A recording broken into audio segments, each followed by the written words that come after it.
Okay, come on in. We're going to start our panel all about the Tampa community and the amazing tech community that we have here in Tampa Bay.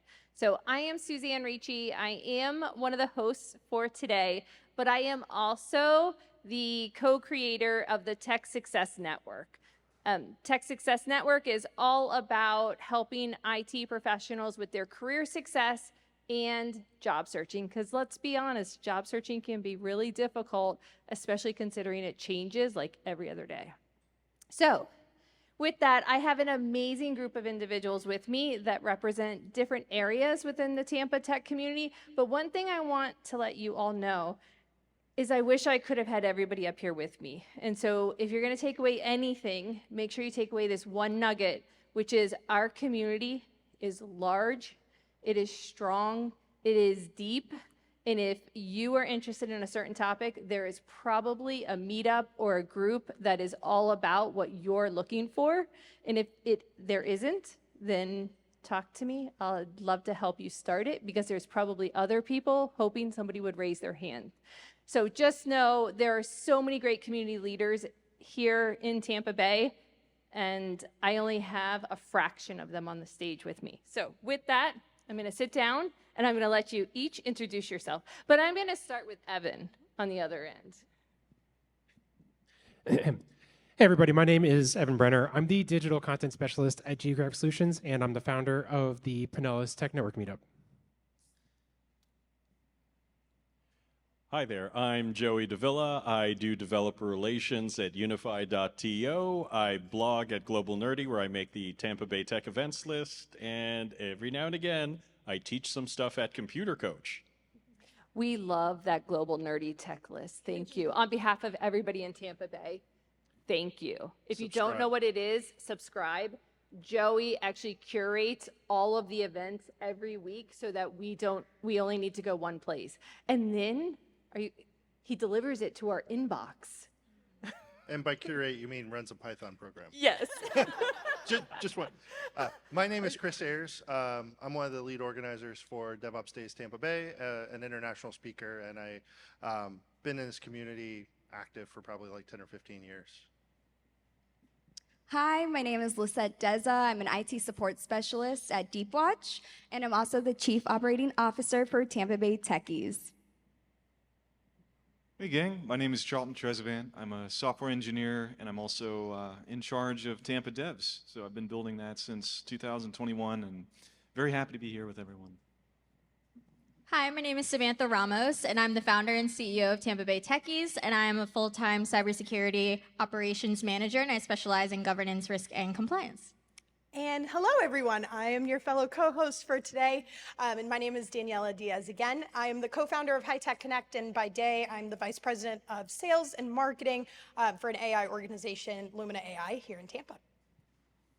All right, so we have split today's panel up into a few different topics, and there's a lot of us. So hopefully we'll get to have everybody answer, but we're not going to be able to answer every question. But if you do have any questions, then hold them to the end, and we're going to try to get to some Q&A.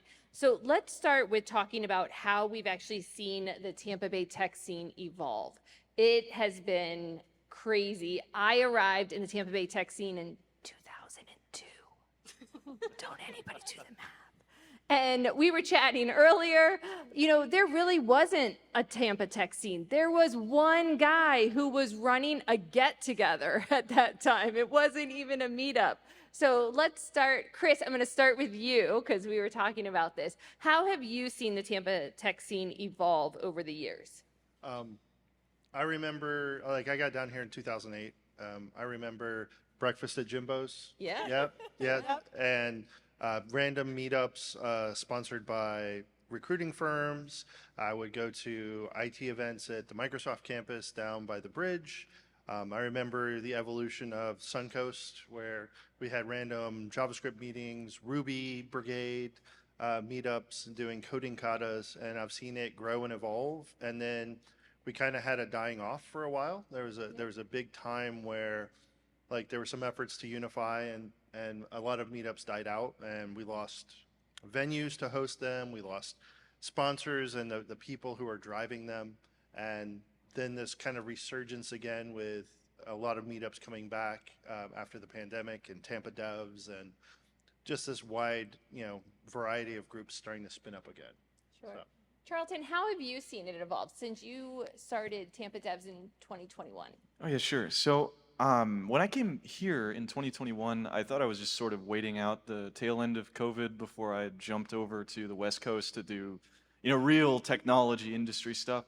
But I was pleasantly surprised over the course of that period of time. I was branching out and starting to chat with people, see the lay of the land, and it was actually incredible because, I was born here in Tampa. I've lived here most of my life, and I kind of remember it being a bunch of disused strip malls for most of that time, and not exactly a technology center, if you will.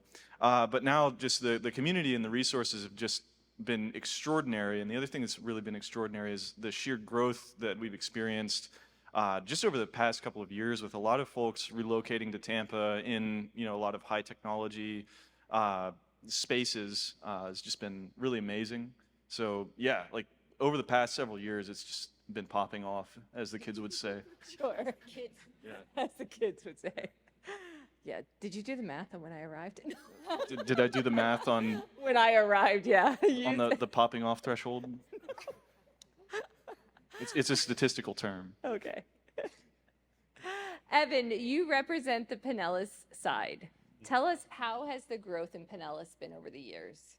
Well, I represent the northern Pinellas side. And so the whole reason why we started Pinellas Tech Network was because there was actually no tech scene north of Gulf to Bay. Right.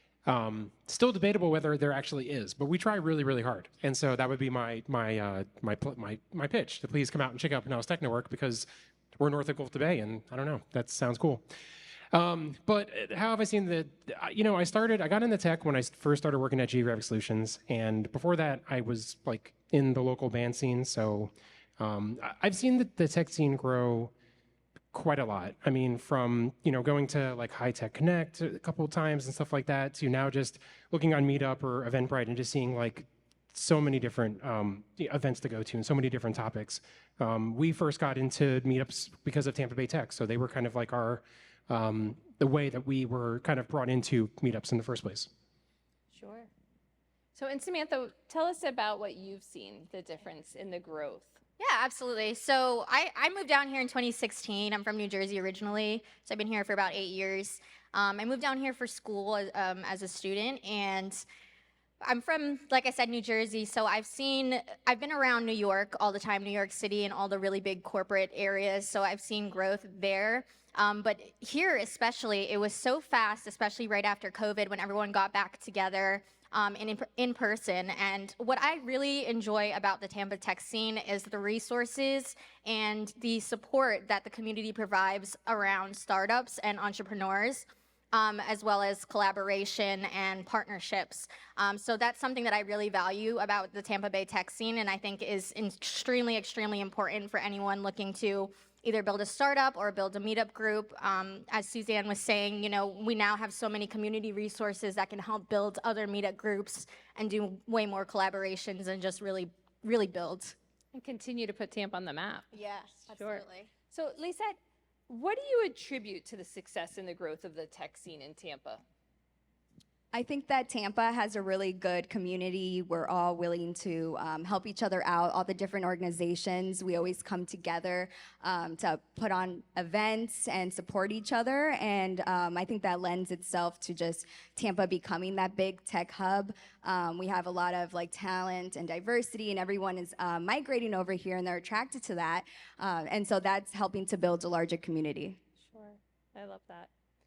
And Joey, you run a couple different meetups, right? Yes. So tell us, what have you seen as far as the change in the Tampa tech sector, and what do you attribute to the changes and the success of it? Okay. Well, I've been here I've just had my 10th anniversary here. And you came from a big city.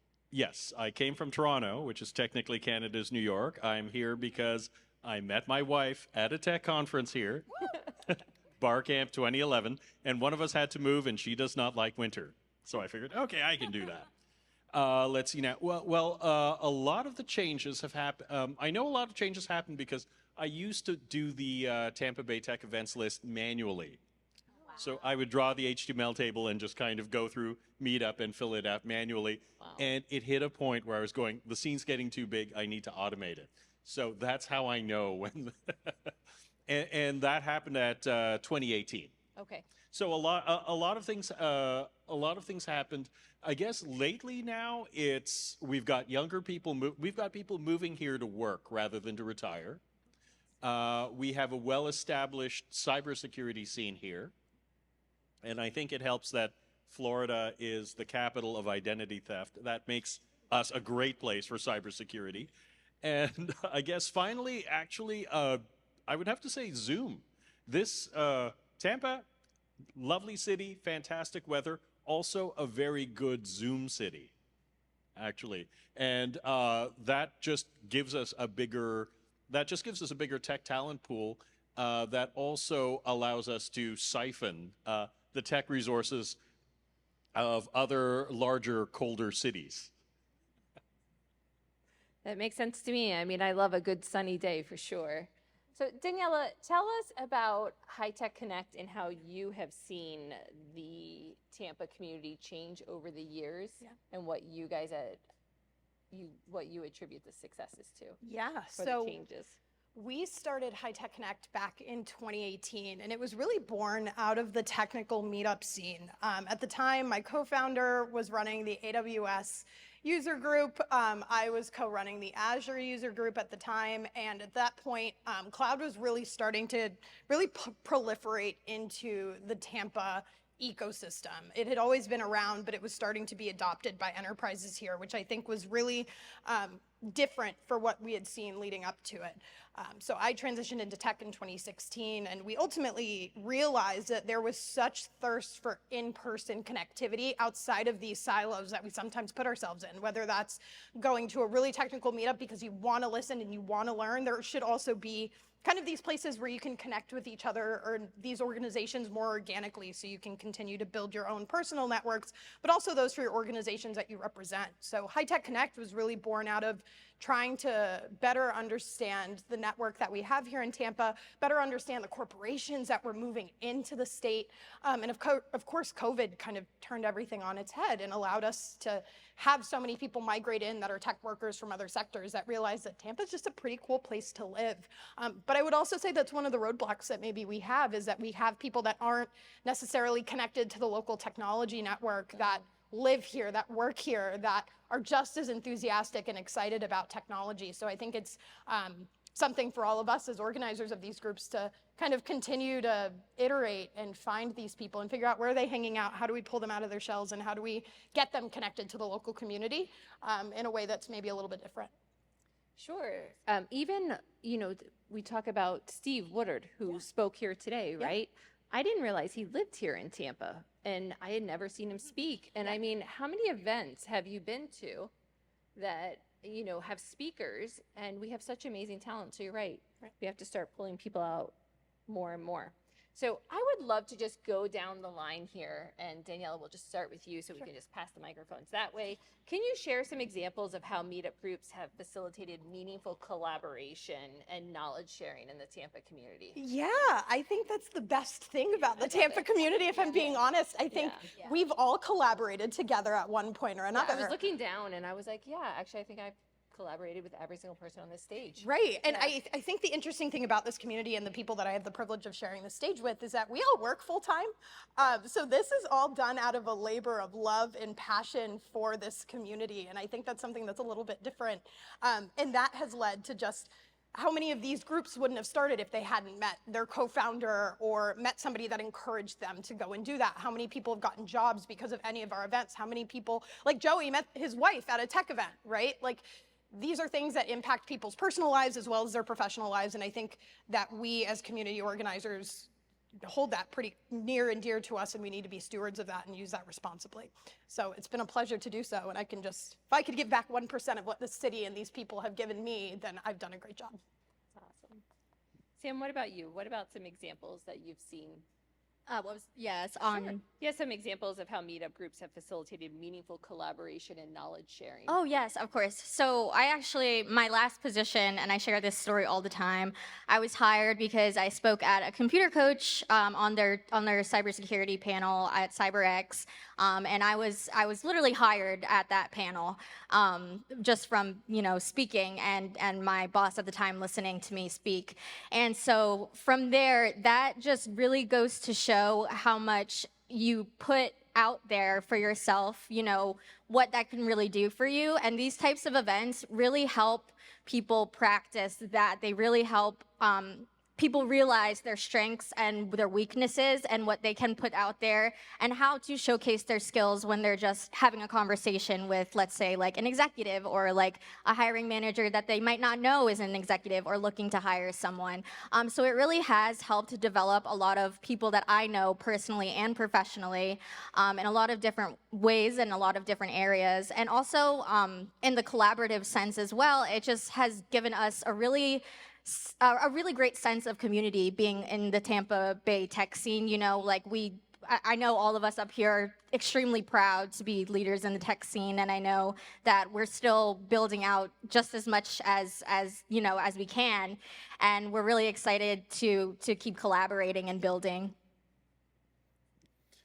All right. So examples of collaboration and Yep. okay. And meaningful Yeah. collaboration and knowledge sharing with Yeah, so it's been a privilege to be able to collaborate with so many excellently run groups in the local area. So obviously, like everyone on this panel, I've had some sort of contact with in a collaborative sense from the Tampa Dev side, and I just love seeing this region succeed. Like for me, Tampa Devs is more about Tampa than it is about Tampa Devs itself. As long as Tampa continues its growth trajectory to being essentially the technology hub of the East Coast, which is what I believe its rightful place is, then I'm happy. And we are all on a unified front to support that goal, and the realization of it.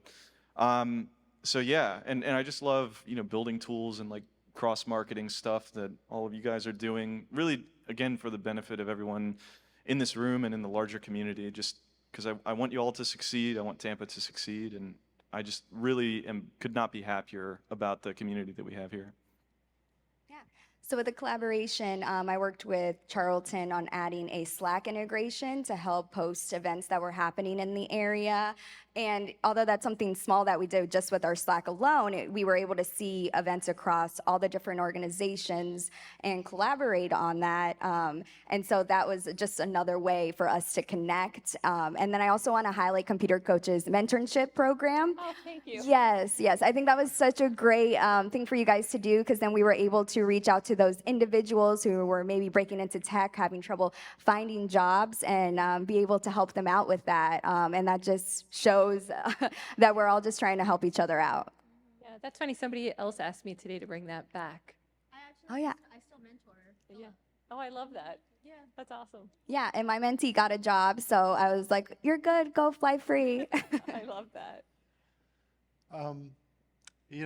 Being in the tech scene many, many years ago, I remember it was very much around just learning a skill or learning a library or language. And I was actually started to encourage to go to meetups from work. Like I was a consultant. So speaking and interacting with meetups as part of a consultancy, it's awareness and hiring and all those things that you get.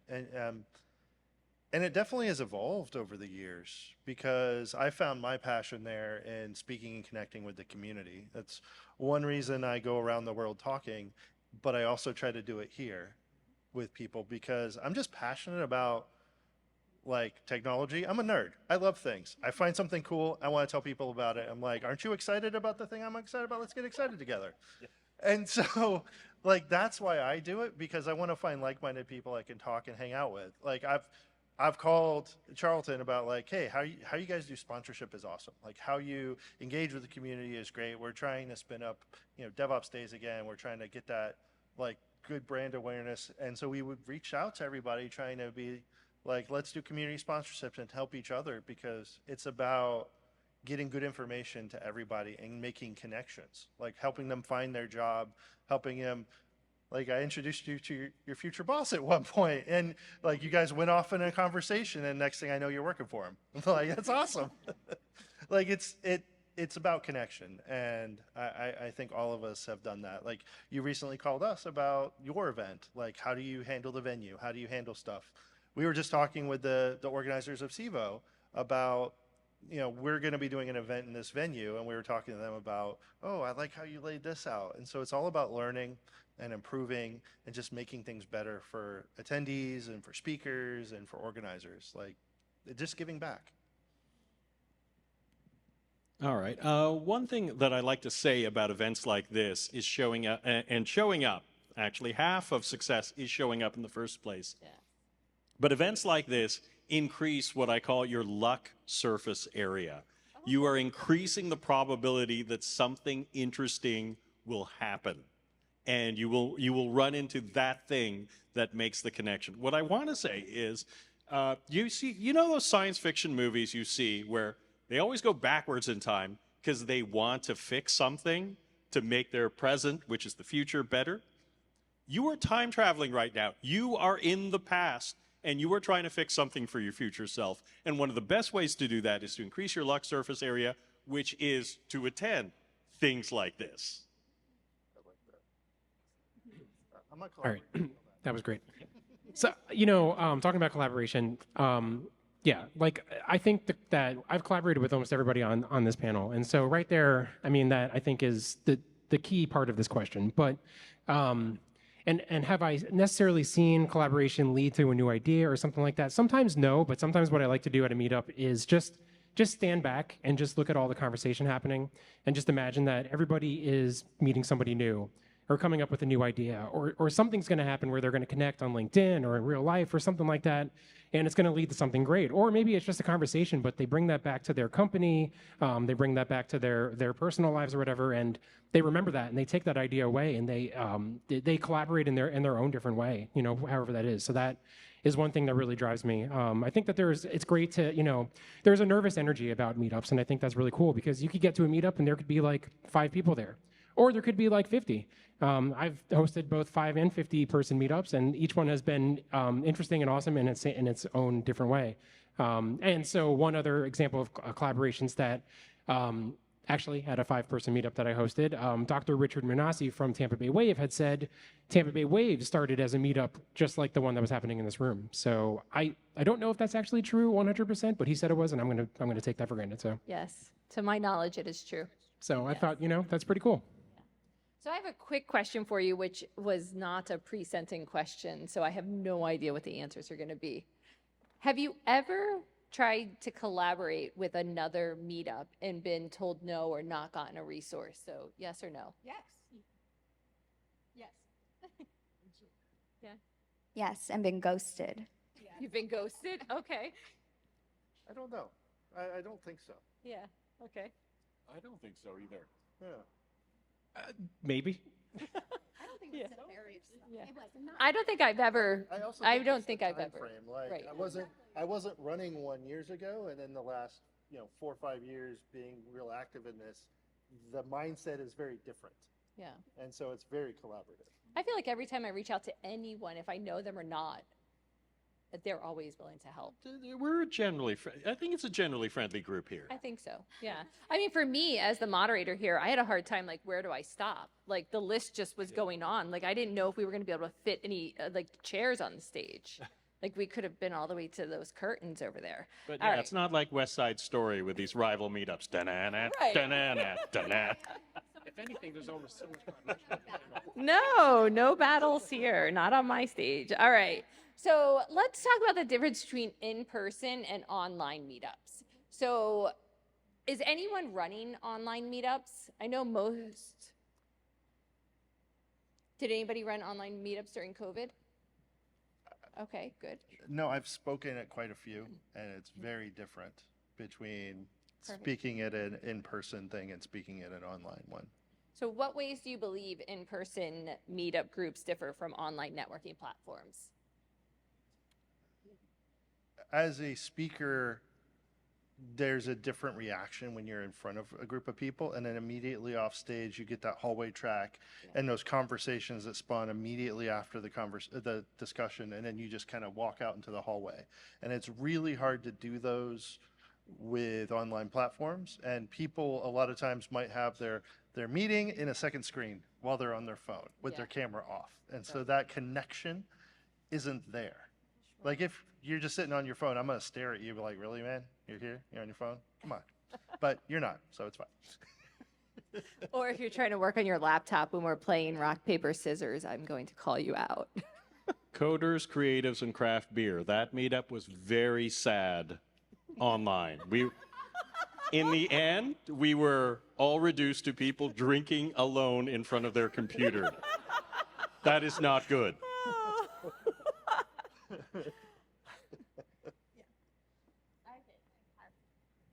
I ran the Witty, the cybersecurity group.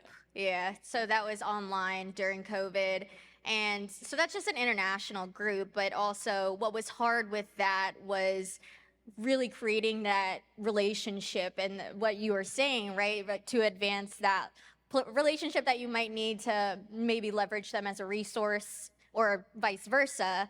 Another thing was scheduling, because, you know, people work all different hours and there's never that one event where everyone's like, okay, I'm going to go to that event. That's the event I'm going to this week. There's not really that, you know, special area that everyone meets. So it was just very different for sure. The timing is really hard when you're running online events that are, you know, national. I mean, because something ideal for the West Coast is not ideal for the East Coast. So I also found that to be very challenging. I don't have much more to add, but I will say, I think something that we did was we didn't have any High Tech Connect events during COVID because we were pretty intentional in our decision that we had Zoom fatigue at the end of the day. The last thing we wanted to do is subject somebody to another hour in front of their computers. And we thought it would be something that would be detrimental to us. And we're really fortunate to have been re-welcomed with open arms when we did decide to come back pretty intentionally. So that was a decision that Zach and I made for our brand, and we thought that we were doing this not only because it was our opinions personally, but because we didn't feel we could provide the same level of value, and that would cheapen the experience for us. We feel like there's so much tangible value that you get out of seeing people in person that you would never be able to do in a Zoom breakout room. But we did pivot and start and collaborate on Higher Up Florida together during COVID. Yes, I was just going to bring that up. Yeah. However, we did do that. So it allowed us to have a pro bono hiring event where people that were still hiring during COVID and our friends that were laid off and wouldn't otherwise be on the market because of their technical skills. And we said, let's match make them in a 3-hour event once a month. And that was everything I could have. When Zoom. Yeah. Yeah. in Zoom. When it was very much not ready for prime time. Yeah. It was a learning experience. It was a very good learning experience. Trying to change people around breakout rooms when Zoom didn't really do breakout rooms well. I remember that. Yes. Yeah. But that is actually an example of the collaboration. Yeah, I mean, we spun that idea up and got it. And up now running everybody in the room knows why we don't run Higher Up Florida anymore. Yes, That went away with COVID. Yes. It was no longer needed in the Tampa Bay community. which we are happy for. Yes, but we were happy to do it for the community as well. We needed it. All right, so let's talk about the growth in Tampa compared to other tech sectors, or other tech hubs that we see popping up. How do you think the growth of the Tampa tech, the tech sector in Tampa Bay compares to other established tech hubs? Who wants to start? Sure, I'll start. Yeah. So the first thing that brings people to Florida is the weather. Everyone wants to move here. Everyone is moving here. We also have the government support.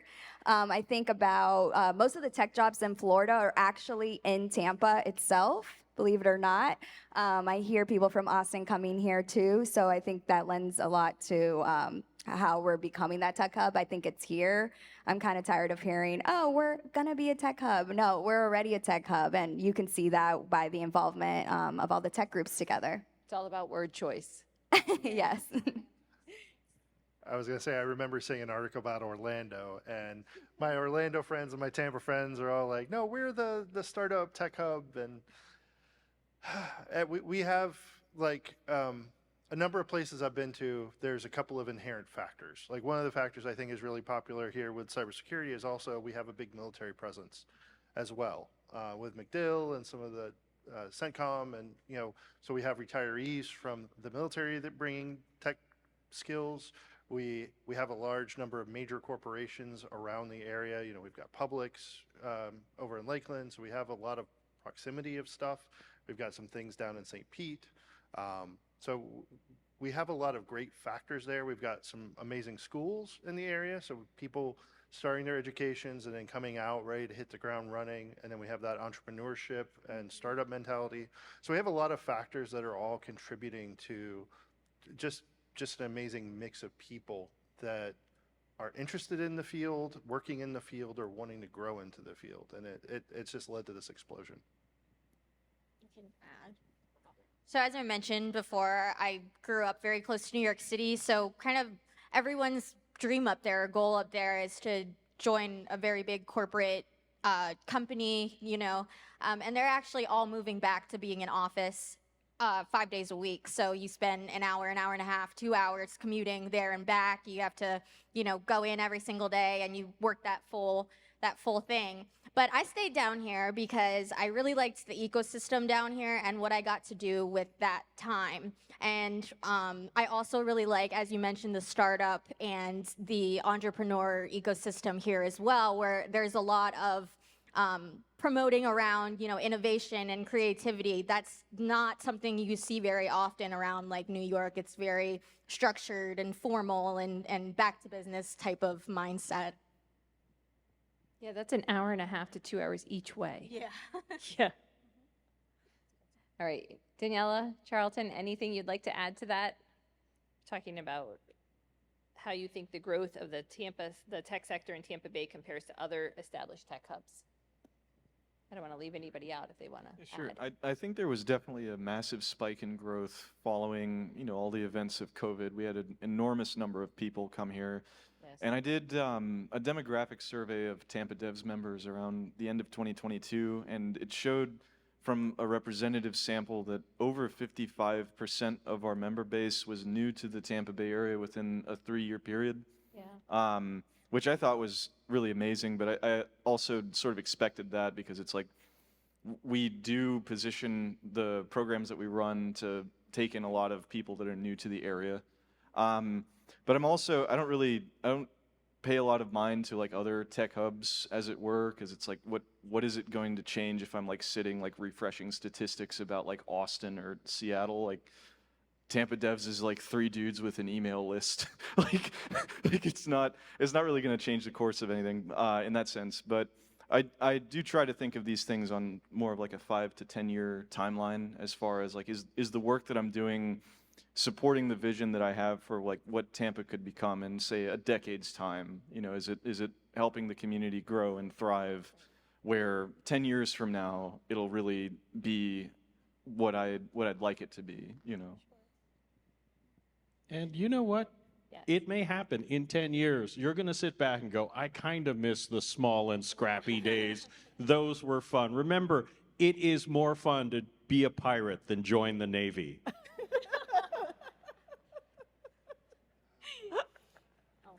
All right, this is a rapid fire. So we're going to go with like just 1 or 2 word answers, right?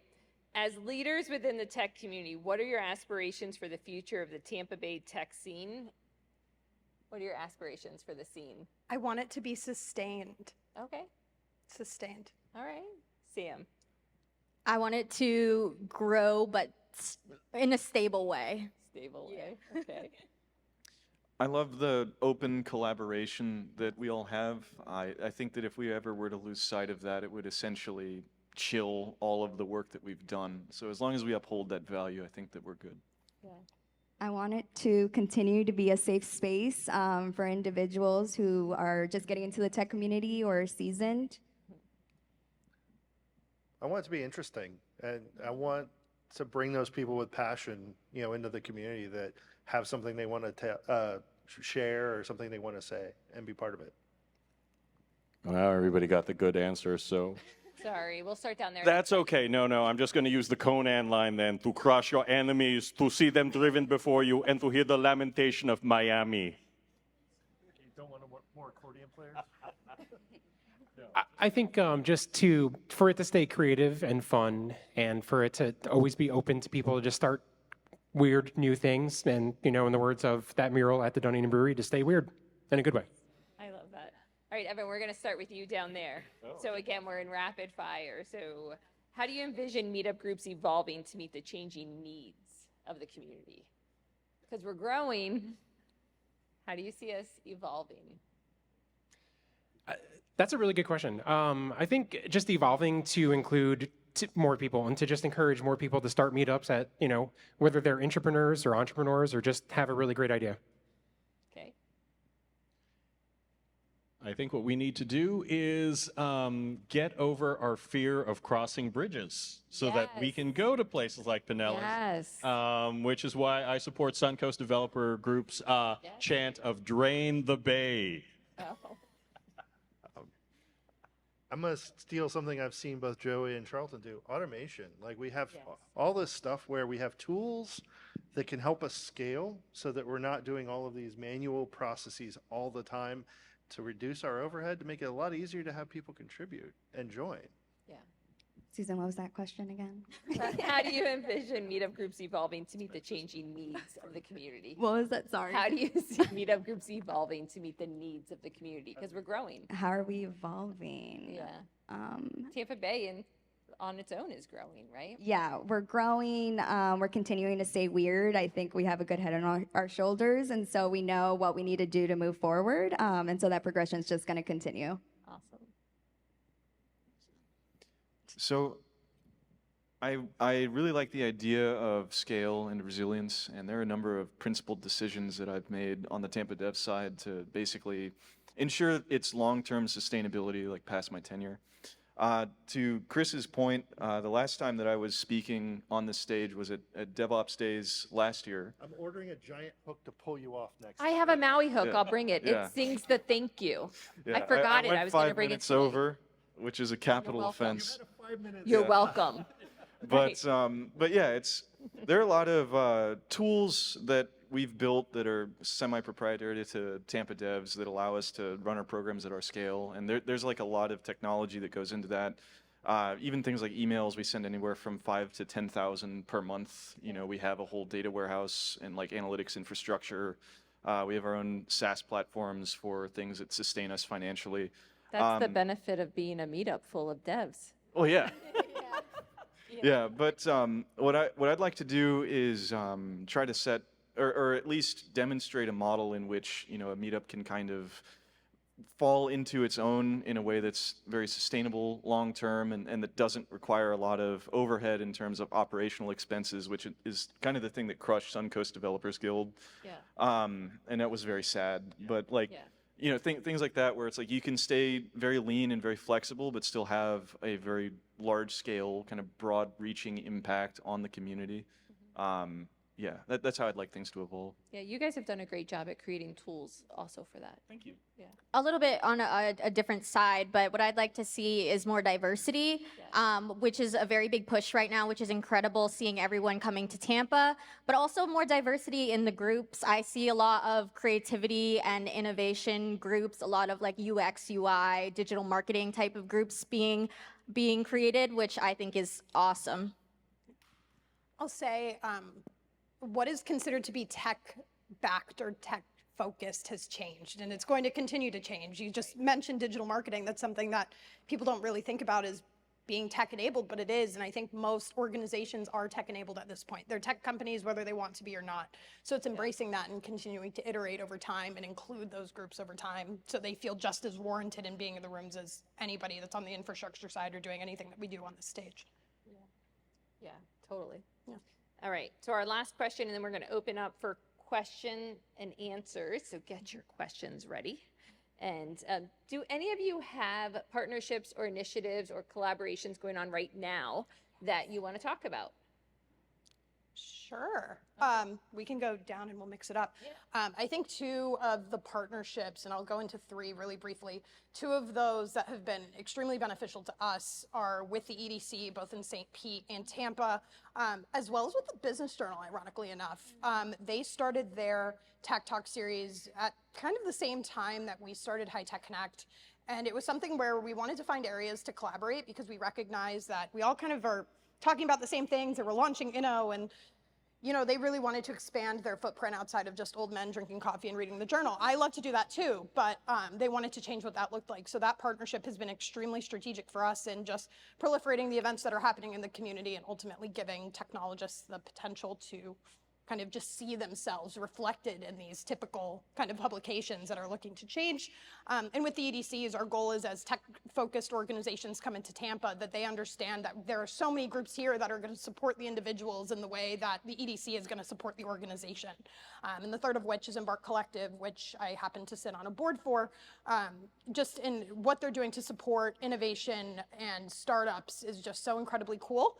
So to be part of that from when they had their hard hat tours, right, and to see them continue to grow, much less Wave, Tampa Innovation Center, and all of these other incredible places. So partnership has been everything for us. Yeah, we have quite a few very good startup supporter organizations, we'll call them, and we're very fortunate in Tampa. Yeah, so. absolutely. Sure.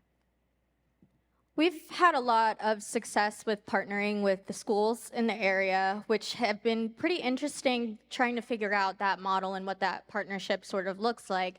So we have some schools that will host events at, for example, we have a partnership with SPC and we have an event coming up there.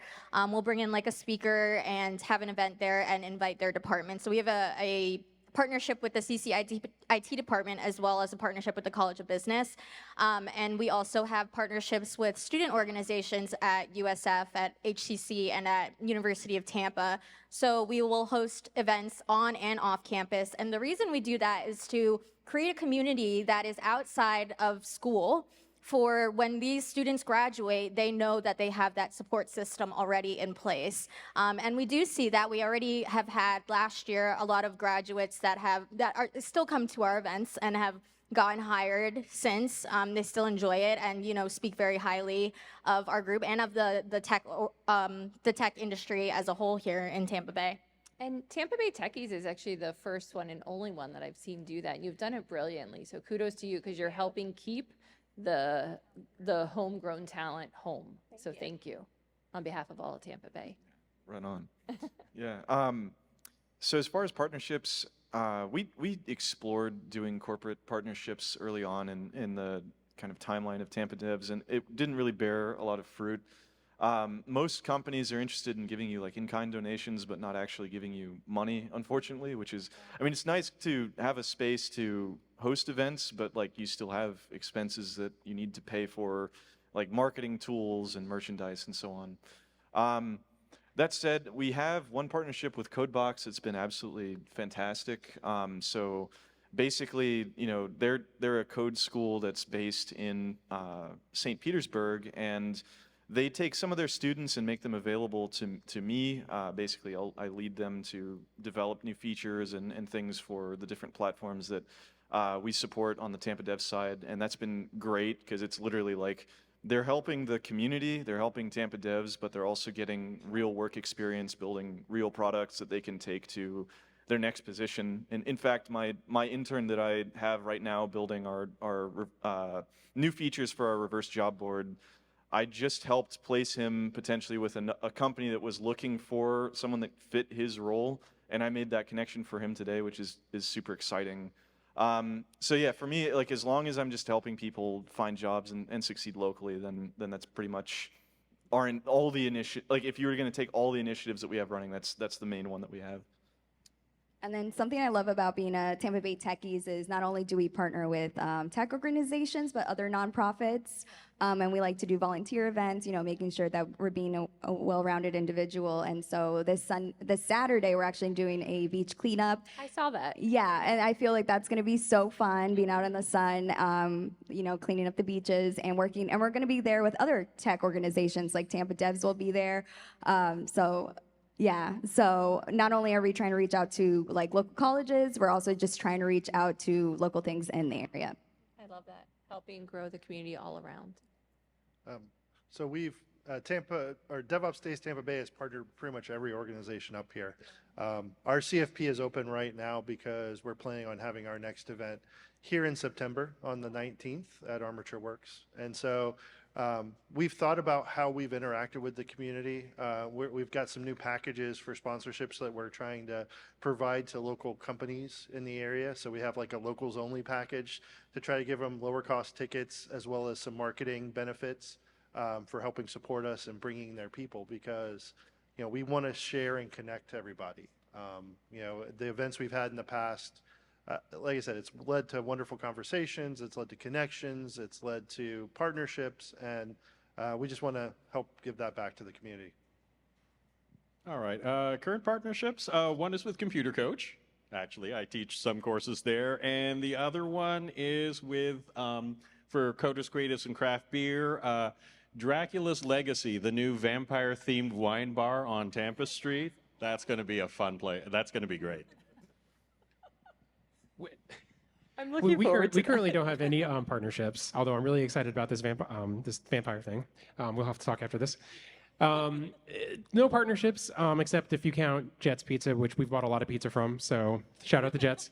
I love their A-corner.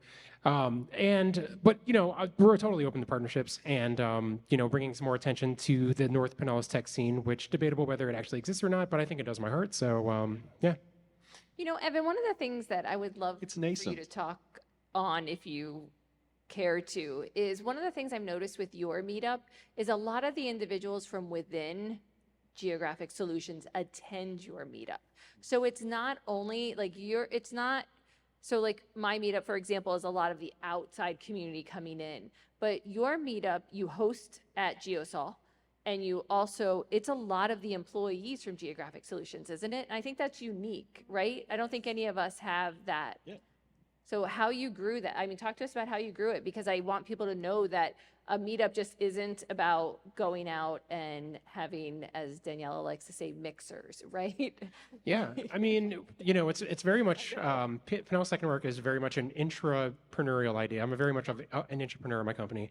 So I'm always coming up with these new brands and new things, and people are just like, Evan, what are you talking about? What is this new thing that you're trying to do? So Pinellas Tech Network was one of those things where Daniel James Scott and Jill St. Thomas from Tampa Bay Tech came to us and said, hey, we know that you guys are kind of struggling out here in North Pinellas to get some recognition, to get some talent.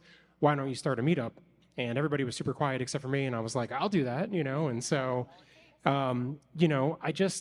we just promote it a lot inside of Geographic Solutions. We send out emails every time we have a meetup. We invite people to come to our meetup group, and we reach out to senior management. We really try to have them take an active role. So I guess going back to the partnerships thing, we do kind of partner with Geographic Solutions, and it's not really a partnership, but that's how we've done it. We've just really pushed it internally as a thing that anybody can go to, whether it's the community, the greater tech community, or the intra tech community. Okay, thank you so much. So we have time for a couple questions. Does anybody have a question they'd like to ask? Sure. Yeah. Just a quick question. You keep saying, so Tampa is a technology hub for almost like mini Silicon Valley. What's driving that? Is it just because young people are moving in and they possess the skill, and so they come in and they look for a job? Or are there industry that's demanding the skill set? What comes first? So I'll be honest, it's kind of a little bit of both. So I sit on a board with the Florida Technology Council, and it is quite literally around how we keep and retain talent in technology in the state of Florida, because so many people feel they need to go to the Valley, they need to go to Austin, they need to go to New York to have these really fruitful careers. But one thing that we've really benefited from through COVID and just because of Florida's tax laws is that a lot of organizations have moved their headquarters to Florida, not only because of the institutions that we have here. USF has the first AI school in the country that was just announced 2 weeks ago. I'm a proud alumnus. So it's a little bit of both. We have the talent here. A lot of that talent felt like they needed to leave. A lot of these organizations are here, and the government is working with we, the people, right, throughout the distributed Florida tech scene to say, what's working in your cities? How can we leverage what you're doing? How do we keep and retain this talent here? And how can that benefit the organizations that are going to hire and retain that talent over time? So it's a little bit of both kind of happening at the same time. So we're really fortunate to be kind of part of this time, I would say, but it's not just one thing that allows for something to grow. It has to be kind of multiple things that come together at once, and this really like growing your luck vertical, right? As Joey alluded to earlier, and Tampa's just done a really fantastic job of marketing itself the same way Miami has when it comes to crypto and blockchain and all of the cool innovation that's going down south. And it's not just young people. Yeah, it's not.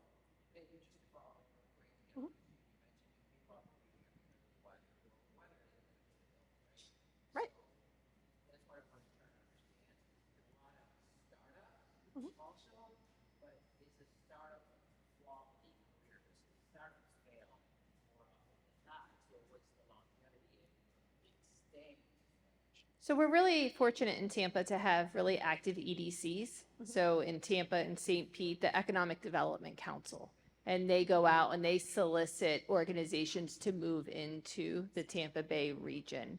And they have so St. Pete has one, Clearwater has one, Tampa has one, and if I'm not mistaken, they have one overall. The state of Florida also has an Economic Development Council. And they go out, as I said, and they create packages for these organizations to relocate into either this particular area or the state somewhere. And a lot of that has been going on. Our EDCs have been very active and really good at what they do. And so I think that is part of it, in my opinion. Does anybody have anything else they'd like to add to it? I'll add to that. And a lot of it too is that Tampa has a lot of resources for younger students or just younger individuals to try out their job interest early on. For instance, there's internships. Like I know ReliaQuest has a high school internship. I helped a girl that I was mentoring get into an internship there when she was only 14 years old. And there's a high school that we work with called Wendell Crinn Technical High School, which is a cybersecurity high school up in Port Richey, and every quarter they bring in cybersecurity professionals to assess their programs, and we'll assess their programs and give them recommendations on what employers now are looking for, and what their curriculum should tailor to, and with that's how they are able to improve and also be able to align with what the employers here are looking for as well. Yeah. So one thing I do want to mention as someone who runs the Tech Success Network is you ask the question, are startups a sustainable career? And that answer is going to be very different for every single person. So one of the things that we coach to quite a bit is you're not going to find not everyone has the same desires in a career path. Some people thrive in the startup scene and they know that there is a chance that startup may not last, and that they are okay with that because of the benefits or the trade-offs that they get. Other people will only work in Fortune 100 companies, and they do really well in those settings. So I think that our startup's a great place to work. For some people, yes. For other people, no. So it just depends on what you're looking for in your career. And just to add in, actually, I'm taking a calculated gamble right now. Actually, I was laid off from a Fortune 500 company and joined a startup.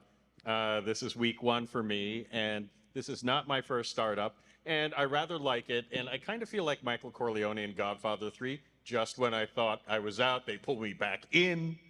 But yeah, so far it's been fun. And considering the current market right now, it's actually not a bad, it's not much riskier than joining a Fortune 500 company at this point. And you know what? I'll learn more. Well, I'll turn it back to you. I was going to say, I've never worked at a startup, but I've gone from 12 to 500 to 300,000 company. It's where I live. Right. And I just went from job to different job. Sure. So it doesn't have to be about a startup. Thank you all so much for joining me. We are unfortunately out of time. I could sit here all day if they would let me talking to you. And all of you. Actually, you may have figured that out today. But thank you so much. You know what? You all, it is because of each of you that we have such a great, thriving community here in Tampa Bay. And please keep up the great work that you're doing. So. Thank you.